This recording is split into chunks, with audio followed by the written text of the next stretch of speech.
This is my 1981 Datsun 280ZX. I bought this car with literally the last $1,500 left in my bank account 4 years ago, and it was an absolute rust bucket. It had been left outside for 10 years and it was rusting away to the point where I probably shouldn't have bought it. It was that bad. But over the last 4 years, we've been slowly restoring this car to the point that you see right now. And I'd say it's about 90% complete to where I want it. But as they say, it's the last 10% that takes the longest amount of time. Welcome to the 12 days of Mikemas. We were doing daily vlogging every day for 12 days leading up to Christmas and doing giveaways in every single video. And the first giveaway we are doing for the 12 days of Mikemas is a $100 Raceworks voucher thanks to Raceworks and TI Performance. To win, all you need to do is comment below, send some positive vibes. I'll pick my favorite comment and one of you will win a $100 Raceworks voucher. Thank you to Raceworks and TI Performance. So for everyone new here, the Datsun is painted in Bayside Blue. I painted it myself and it looks pretty darn good, if I may say so myself. This car still has its original motor and it actually runs beautifully, but it's also got a little bit of spiciness. Let me show you.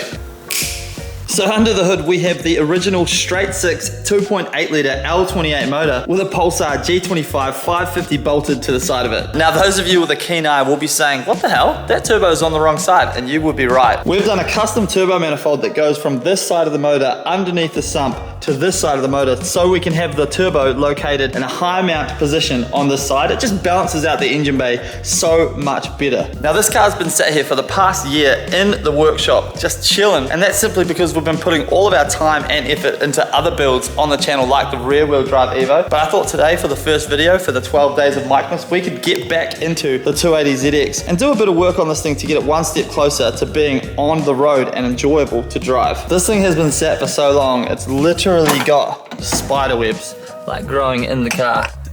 Jeez, this thing needs a frickin' clean. So originally on the interior, I had the bride bucket seats, but they just didn't look quite right in this thing. They weren't period correct. So I threw those in the rear wheel drive Evo. And instead, I went out and bought these 260Z seats. I absolutely love the shape of them. They definitely suit the car way more. Yes, at the moment, they are brown, but the plan is to get them recovered in leather. As you can see at the moment, they are not mounted. They're just kind of flopping about. But today, what I really wanted to do was pull the interior stuff out, pull the back seats out, and we're gonna put a half roll cage in this thing. The Datsun Z has always been my dream car, but the absolute goals car for me is the Porsche GT3. I absolutely love them. They have the half cage in them. I cannot afford a Porsche GT3, but what I can afford is to put a half cage into our beautiful Datsun 280ZX. So first things first, we have to pull the interior out of this car. Let's go.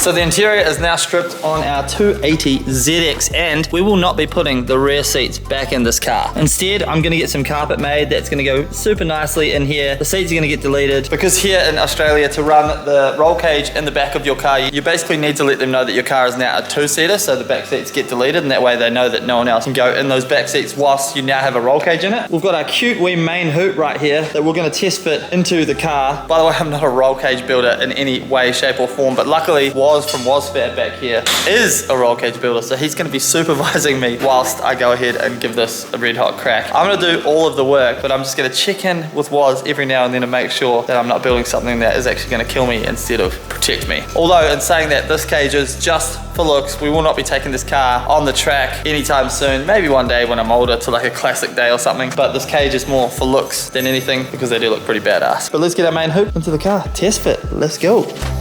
Don't scratch the paint.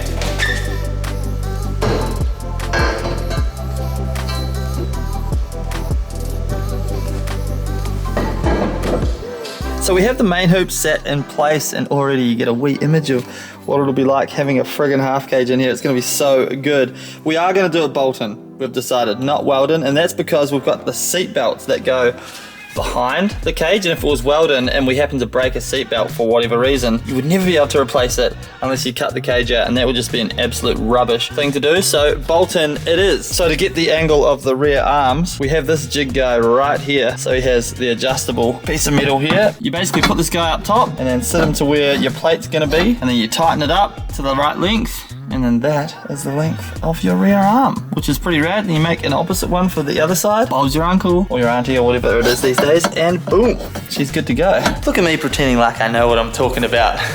So next thing we're gonna do is bolt the plate onto the rear wheel wells so we know exactly where our arms need to go, and then we're gonna make our rear legs for the hoop. My brain's already fried trying to think about this stuff. So let's go.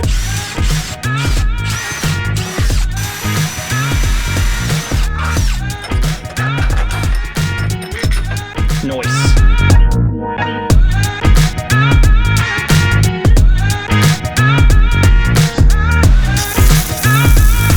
Time to tack in our rear legs. Fabricator Mikey, what's up? Oof, how good.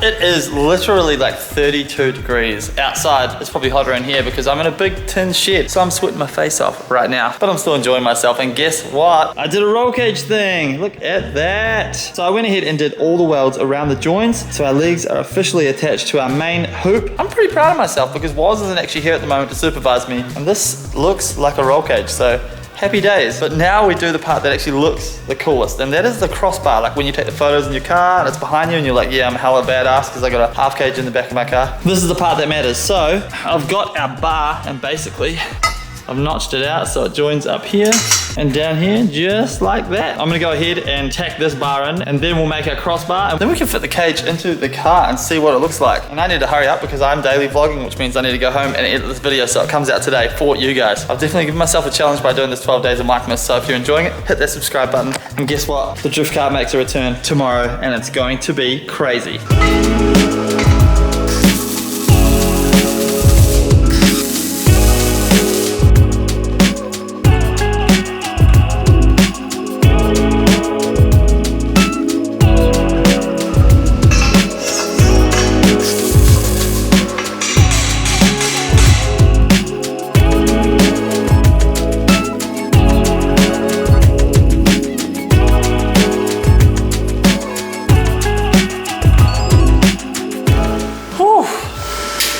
And just like that, the roll cage is fully welded and ready to go in the car. Overall, I'm really happy with it. I'm sure a proper fabricator could have done a better job, but I made this, and this looks pretty darn sweet to me. I'm so excited to fit it into the car. The MIG welds are pretty standard MIG welds. There's nothing special about them at all. But that's the beauty of paint. You can paint this thing and it'll look frickin' 100%. I'm crossing my frickin' fingers that it actually fits after all the final welds. Because I know that metal does move a little bit when you weld and get heat into it, so fingers crossed.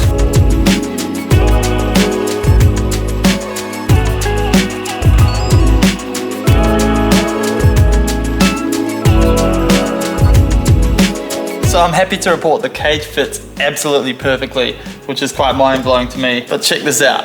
Look at that. Absolutely awesome. So good. I haven't done the plates for the bottom yet, so that's not fully bolted in. It is bolted into the wheel wells. We need to pull the cage out and paint it properly, but like, that is just so freaking cool. Ooh, look at that. That's so good.